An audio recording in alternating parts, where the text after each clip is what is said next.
Hey guys, today we are going to discuss contraceptive devices. So contraception, first we have to understand what is contraception. तो contraception एक तरह का method है जिसकी वजह से हम प्रेगनेंसी को प्रिवेंट कर सकते हैं। कैसे प्रिवेंट करेंगे? या तो हम जो फर्टिलाइजेशन है यानी ओवम एंड स्पर्म का फ्यूजन उसको हम रोकेंगे।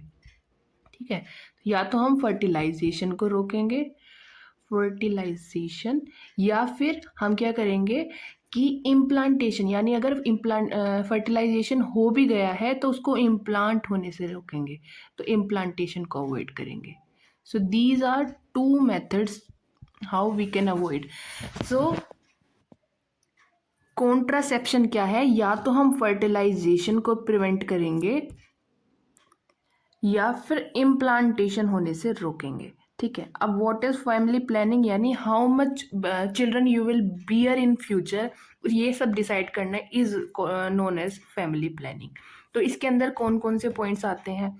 तो सबसे पहला है कि मतलब इसके अंदर जो कपल है वो डिसाइड कर पाएगा कितने चिल्ड्रंस होने चाहिए उनकी फैमिली में। इसके साथ कि दो प्रेगनेंसीज के बीच में स्पेसिंग कितनी रखनी है ये डिसाइड कर पाएंगे, और चिल्ड्रन कब रखना है, अनवांटेड प्रेगनेंसी को अवॉइड कर सकते हैं और अपनी फैमिली साइज को मेंटेन कर सकते हैं। इसके बाद है व्हाट आर आइडियल कॉन्ट्रासेप्टिव। अब हमें कॉन्ट्रासेप्टिव मेथड्स पढ़ने हैं, तो उसके लिए जो हम कॉन्ट्रासेप्टिव डिवाइसेस यूज़ करेंगे तो उसकी कुछ आइडियल कैरेक्टरिस्टिक्स होती हैं, जैसे कि it should be highly effective होना चाहिए, सेफ होना चाहिए, इसके अलावा रिलायबल होना चाहिए, अफोर्डेबल होना चाहिए, साथ में इजीली अवेलेबल हो, यूज़ करना इजी हो, साथ में बोथ पार्टनर्स को वो एक्सेप्ट हो। इसके अलावा वो कोई भी साइड इफ़ेक्ट ना करता हो, ज़्यादा सिग्निफिकेंट साइड इफ़ेक्ट उसके ना हो। दूसरा, सेक्सुअल इंटरकोर्स के दौरान कोई भी प्रॉब्लम क्रिएट ना करे, लॉन्ग एक्टिंग हो। इसके अलावा कोई भी मेडिकल सुपरविजन की रिक्वायरमेंट ज़्यादा ना हो। ठीक है, जितनी कम हो उतना ही अच्छा है। इसके अलावा उसके एडवर्स अगर हम फ्यूचर में कोई मतलब फ्यूचर में फर्टिलिटी या प्रेगनेंसी प्लान करते हैं तो उस टाइम पर उसके कोई एडवर्स इफेक्ट नहीं होने चाहिए। साथ में it should preferably protect against STI, यानी कि सेक्सुअली ट्रांसमिटेड डिसीज से हमें प्रोटेक्ट करना चाहिए वो। ठीक है, इसके अलावा अब हम बात करेंगे इसके क्लासिफिकेशन की। तो अगर कॉन्ट्रासेप्टिव मेथड की क्लासिफिकेशन की बात करें तो इसको हम दो पार्ट्स में डिवाइड करते हैं। पहला स्पेसिंग मेथड जो कि टेम्परेरी मेथड होता है। इसके अलावा we have permanent solution which is terminal method. ठीक है, तो हमारे पास दो तरह के क्लासिफिकेशन है, spacing method and terminal method. In spacing method we have further 4 categories, we will see one by one. तो अभी हमने क्या देखा, we have studied about contraceptive methods. तो इसमें दो तरीके के पढ़े, एक spacing method and the second one is terminal method. ठीक है, अब जो हमारे ये स्पेसिंग मेथड है उसके 4 क्लासिफिकेशन है। पहला नेचुरल मेथड। ठीक है, नेचुरल मेथड। ठीक है, सेकंड होता है हमारा बैरियर मेथड। तो second is barrier method, barrier. The third one is IUCD, intra uterine contraceptive devices, and the next is hormonal. ठीक है, हॉर्मोनल।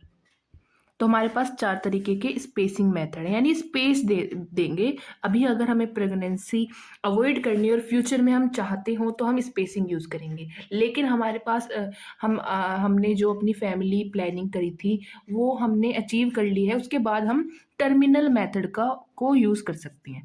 तो टर्मिनल मेथड हम देखेंगे। ठीक है, तो अब चलते हैं आगे। तो first one is spacing method, अभी हमने देखा था first one is spacing method. ठीक है, तो स्पेसिंग मेथड में पहला आता है नेचुरल मेथड। हमने देखे थे 4 पार्ट थे इसके, तो इसमें से पहला था नेचुरल मेथड, और इसके भी फर्दर 7 पार्ट्स है। ठीक है, तो इसके भी फर्दर 7 है। कौन कौन से? सबसे पहला है कैलेंडर मेथड, यानी कि कैलेंडर मेथड।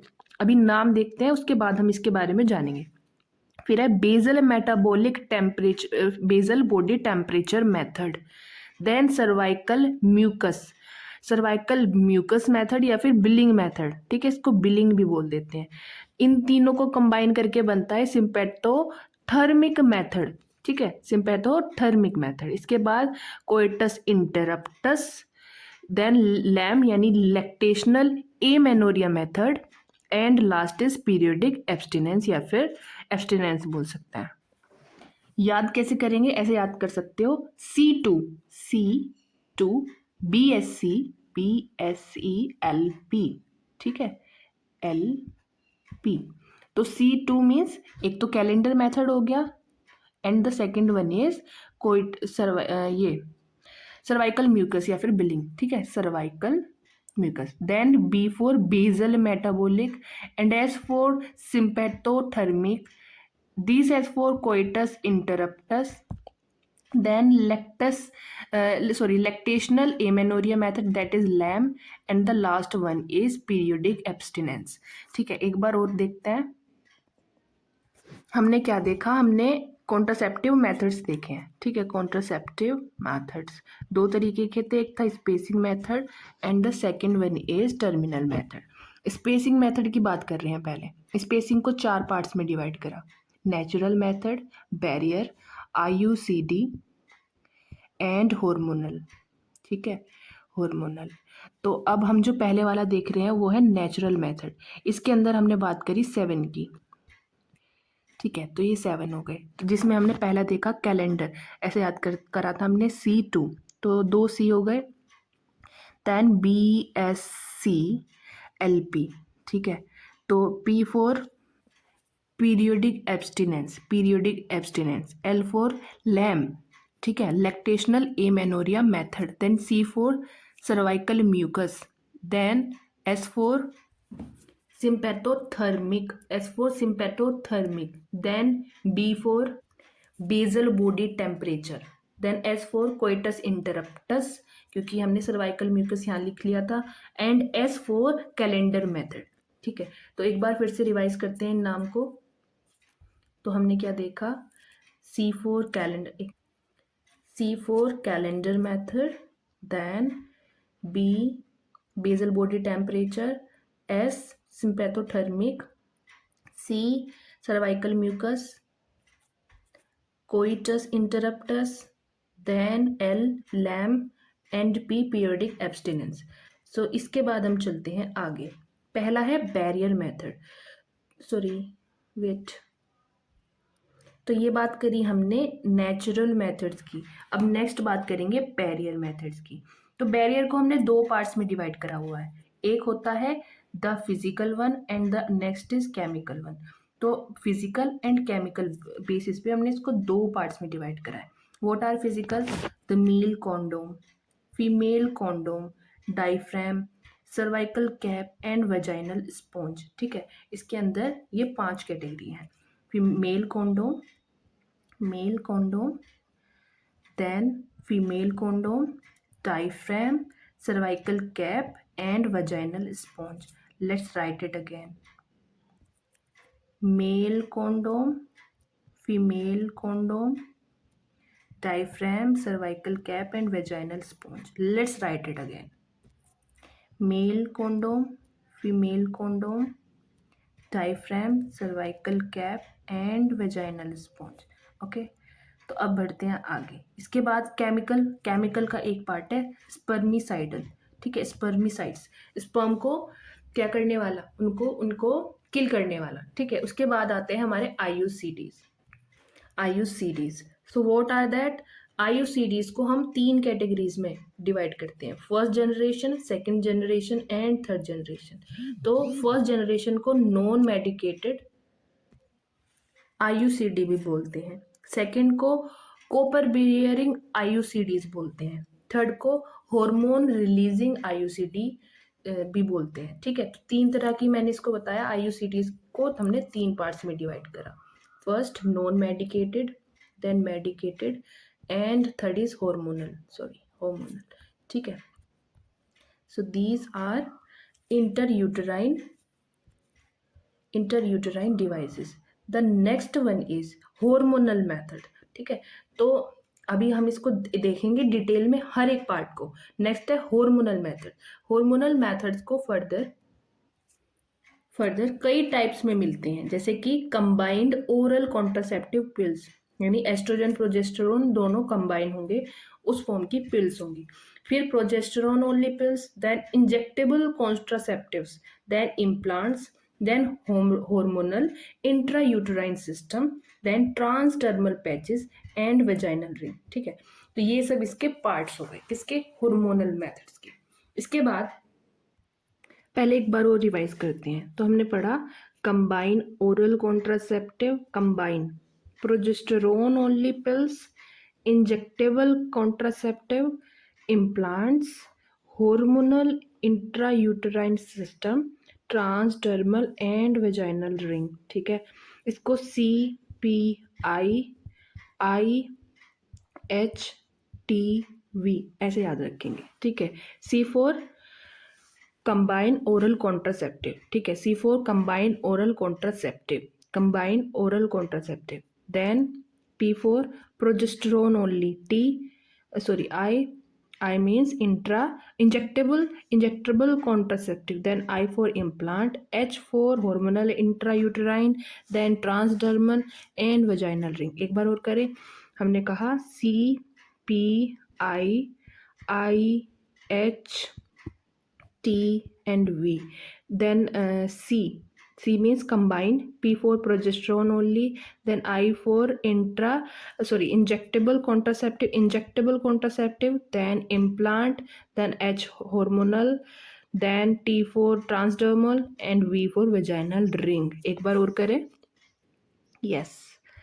तो CPIIHTV, what is C? Combined contraceptive, oral contraceptive, then P for progesterone only, then I for injectable contraceptive, then I for implant, H for hormonal intrauterine system, then T for transdermal and V for vaginal ring। अब आगे बढ़ते हैं। If you remember, तो हमने दो तरह के contraceptive method पढ़े थे, ठीक है। The first one is spacing method में हमने 4 देखे अभी। नेचुरल मेथड, ठीक है, barrier, then IUCDs and hormonal, ठीक है। इसके बाद हम बात करेंगे सेकंड, जो कि है टर्मिनल।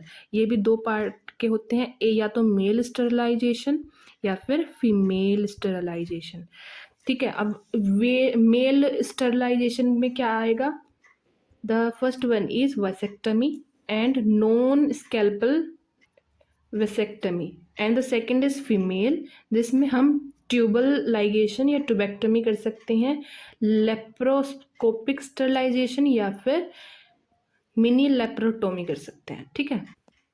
चलिए अब बात करेंगे नेचुरल मेथड की सबसे पहले। तो व्हाट आर नेचुरल मेथड? तो ये आर्टिफिशियली कॉन्ट्रासेप्टिव डिवाइस हैं, यानी कि परमानेंट सॉल्यूशन नहीं है, आर्टिफिशियली क्या करेंगे, इंटरप्ट करेंगे किसको, ठीक है। और ये प्राइमरली डिपेंड करते हैं ऑन फर्टाइल पीरियड, यानी कि जो एक मेंस्ट्रुअल साइकिल होती है उसमें जो फर्टाइल पीरियड आता है on 14th day of ovulation, तो उसके कुछ दिनों को हम कैलकुलेट करते हैं जब फर्टिलाइजेशन हो सकता है, प्रेगनेंसी का रिस्क ज़्यादा होता है, तो उसको कैलकुलेट करने के बाद ही हम इसको यूज़ करेंगे। फर्टाइल पीरियड के को पता करने के बाद ही ये मेथड अप्लाई होगा। तो इसका बेसिक प्रिंसिपल यही है कि अगर हम उस ओव्यूलेशन के पीरियड को आइडेंटिफाई कर लें, ठीक है, उस फर्टाइल पीरियड को आइडेंटिफाई कर लें और उस टाइम पे हम कोई भी इंटरकोर्स ना करें तो हमारी प्रेगनेंसी अवॉइड हो सकती है। तो इसका यही एक बेसिक क्या है, प्रिंसिपल है। अब सबसे पहले बात करेंगे स्पेसिंग के अंदर, पहली हेडिंग थी जो नेचुरल मेथड। तो नेचुरल मेथड का सबसे पहला पार्ट है कैलेंडर मेथड। तो कैलेंडर मेथड को हम कैलेंडर, रिदमिक मेथड या फिर सेफ पीरियड या फिर ओगिनोस मेथड भी बोलते हैं, ठीक है। तो इस मेथड का बेसिक प्रिंसिपल ये है, इसके अंदर करते क्या है हम कि सपोज ये हमारी मेंस्ट्रुअल साइकिल है, ठीक है, हम एवरेज मान लेते हैं कि 28 डेज़ की होती है, लेकिन मैक्सिमम किसी के 21 डेज़ भी हो सकते हैं, 35 डेज़ तक मैक्सिमम जा सकती है। ठीक है, तो अगर एक एवरेज हम ले लेते हैं यूनिवर्सल, जो हम मानते हैं कि 28 डेज़ की साइकिल है, तो ऑन 14th डे ओव्यूलेशन होता है। ठीक है, लेकिन ज़रूरी तो नहीं है कि सभी में 28 ही हो। अब मैंने बताया किसी में कम भी हो सकती है। तो सपोज़ अगर अगर किसी वुमेन के अंदर ये फ्लक्चुएट देखने को मिलता है कि कभी वो 28 डेज़ जाते हैं, कभी 32 डेज़ जाते हैं, तो हम क्या करेंगे, लॉन्गेस्ट साइकिल जो भी आएगी निकल के, जो भी लॉन्गेस्ट साइकिल होगी उसमें से माइनस करेंगे 18 एंड द शॉर्टेस्ट साइकिल्स में जो भी होगी उसमें से माइनस करेंगे 10। ठीक है, तो सॉरी ये उल्टा हो गया कि शॉर्टेस्ट में से माइनस करेंगे 18 एंड लॉन्गेस्ट में से माइनस करेंगे 10।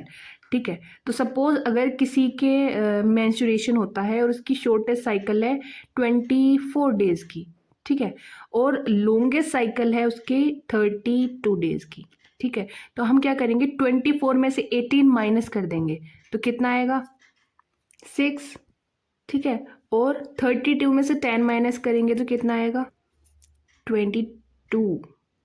ठीक है, तो यानी कि 6 से लेकर 22 क्या है, अनसेफ पीरियड है। देखो ये वेरी कर सकती हैं, मैंने ये एक्सट्रीम लेवल पे जाके बताया आपको, लेकिन हो सकता है किसी में 26 या फिर 30 में ही फ्लक्चुएशन देखने को मिलता है कि लॉन्गेस्ट साइकिल 30 की जा रही है और शॉर्टेस्ट 26 की जा रही है। ठीक है, तो वो पीरियड थोड़ा कम हो जाएगा, तो इस वजह से इसमें वेरिएशन देखने को ज़्यादा मिला। ठीक है, 22, तो ये है अनसेफ पीरियड। इस टाइम पीरियड में जो भी कपल है उसको अवॉइड करना चाहिए सेक्सुअल इंटरकोर्स। ठीक है, ताकि प्रेगनेंसी अवॉइड हो सके। तो ये हुआ हमारा किसके बारे में, कैलेंडर मेथड के बारे में। देखो ये एक और एग्जाम्पल है, देख सकते हो आप इसमें कि अगर हमारी शॉर्टेस्ट साइकिल है 26 डेज की एंड लॉन्गेस्ट है 32 की, हम क्या करेंगे कि जो हमारी शॉर्टेस्ट साइकिल है उसमें से माइनस करेंगे 18 और जो लॉन्गेस्ट साइकिल है 32 की उसमें से माइनस करेंगे 10। तो shortest cycle minus 18 and longest cycle minus 10, ये हमें फॉर्मूला याद करना है। तो जो भी डेज आएंगे हमारे, तो 8 डेज से 12 डेज तक वी हैव अनसेफ पीरियड। ठीक है, वी हैव अनसेफ पीरियड, तो ये होता है हमारा calendar method. We will revise in the last. अब इस मेथड के एडवांटेजेस क्या हैं, एक तो कोई भी हमने ड्रग यूज़ नहीं करा है। ठीक है, साथ में कोई भी डिवाइस नहीं यूज़ करा, साथ में कोई इसकी कॉस्ट नहीं लगती है, कोई हार्मोनल साइड इफ़ेक्ट्स नहीं है, साथ में कोई भी इमीडिएटली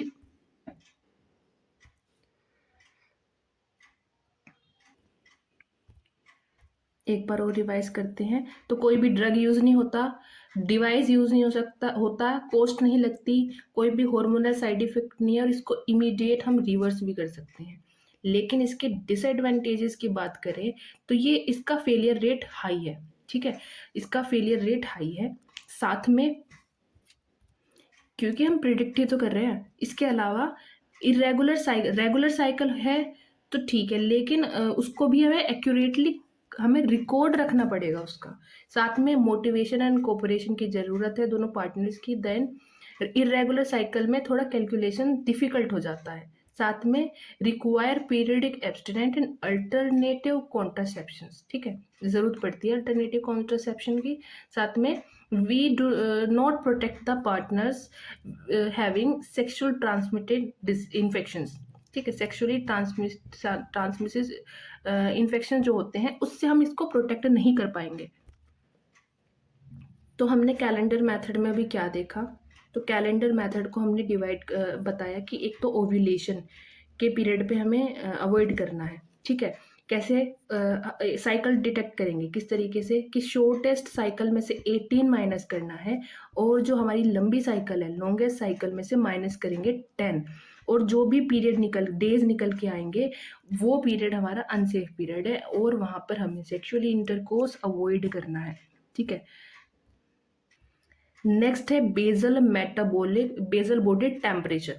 तो होता क्या है, जब हमारी एक साइकिल चलती है तो उसमें 14 डेज के आसपास कॉर्पस ल्यूटियम बनने लगता है। तो जैसे ही उसकी का अमाउंट बढ़ता है बॉडी में, तो हमारे इन इनिशियल डेज हमारी बॉडी का टेम्परेचर 0.2 से लेकर 0.5 डिग्री सेल्सियस तक इंक्रीज करता है। ठीक है, तो इस इंक्रीज को हम डिटेक्ट कर सकते हैं। तो हमारे पास एक थर्मामीटर होना चाहिए और जो भी फीमेल है उसको रेगुलरली हर मॉर्निंग में अपने बॉडी का टेम्परेचर मेजर करना है। अब वो जो थर्मामीटर है वो एक्यूरेट होना चाहिए उसके अलावा। ठीक है, तो after ovulation progesterone causes small rise in body basal body temperature. तो इसकी वजह से 0.2 से 0.5 डिग्री सेल्सियस बॉडी का टेम्परेचर इंक्रीज होता है। ठीक है, अब बात करेंगे मेथड। तो एवरी मॉर्निंग करना है हमें चेक। ठीक है, जस्ट आफ्टर वेकिंग, जब जब भी आप उठ जाते हो बेड से उठने से पहले, साथ में सेम टाइम पर, एंड यूजिंग थर्मोमीटर, थर्मोमीटर का यूज करना है। अब एक मेन चीज जो यहाँ पे है वो ये कि जो हमारा बेसल बॉडी टेम्परेचर वाला हम मेथड इस्तेमाल कर रहे हैं, ये कब हमें पता करेगा, बताएगा जब ओव्यूलेशन ओव्यूलेशन हो चुका होगा। तो ओव्यूलेशन होने के जस्ट बाद हमारा बॉडी का टेम्परेचर बढ़ेगा, देन वी विल डिटेक्ट। तो इसके एडवांटेजेस क्या है कि एक तो कॉस्ट नहीं लग रही है, हार्मोन का में से कोई भी हमारा साइड इफेक्ट नहीं है, साथ में डिवाइस यूज नहीं कर रहे। ठीक है, इसके अलावा हेल्प आइडेंटिफाइंग ओव्यूलेटरी पैटर्न, यानी किस तरीके का ओव्यूलेटरी पैटर्न है उसको भी हम डिटेक्ट कर पाएंगे। वन थिंग यू रिमेंबर कि अगर ये हमारी 28 डेज की साइकिल है, तो अगर यहाँ पर ओव्यूलेशन होगा, ठीक है, उसके बाद हमें टेम्परेचर डिटेक्ट होगा। ठीक है, तो इसके पहले हमें अवॉइड करना है। तो यहाँ पर जो भी हमारे पार्टनर्स हैं उनको अवॉइड करना है during this period of cycle. ठीक है, तो अब ये हुए इसके कुछ एडवांटेजेस। अब हम इसके कुछ डिसएडवांटेजेस पढ़ेंगे, जैसे कि काफ़ी जो चेंज है काफ़ी कम है, सिर्फ 0.2 से लेकर 0.5 डिग्री सेल्सियस के बीच में आएगा। इसके अलावा डेली रिक्वायरमेंट की ज़रूरत पड़ेगी, डेली मेजरमेंट की। देन फीवर हो, इन्फेक्शन हो, स्ट्रेस हो, स्लीप डिस्टर्बेंस हो, या अल्कोहल का यूज़ करा हो, तो इससे टेम्परेचर में ना वेरिएशन देखने को मिलेगा, जो कि हमारे एक्यूरेट डाटा को अल्टर कर सकता है। इसके अलावा रिक्वायर प्रोलोंग एब्सटिनेंस, यस, हमने देखा था ना स्टार्टिंग की साइकिल में, we have to avoid. Then high typical use failure, yes, इसका फेलियर रेट भी हाई है। इसके बाद हम नेक्स्ट बात करेंगे सर्वाइकल म्यूकस की।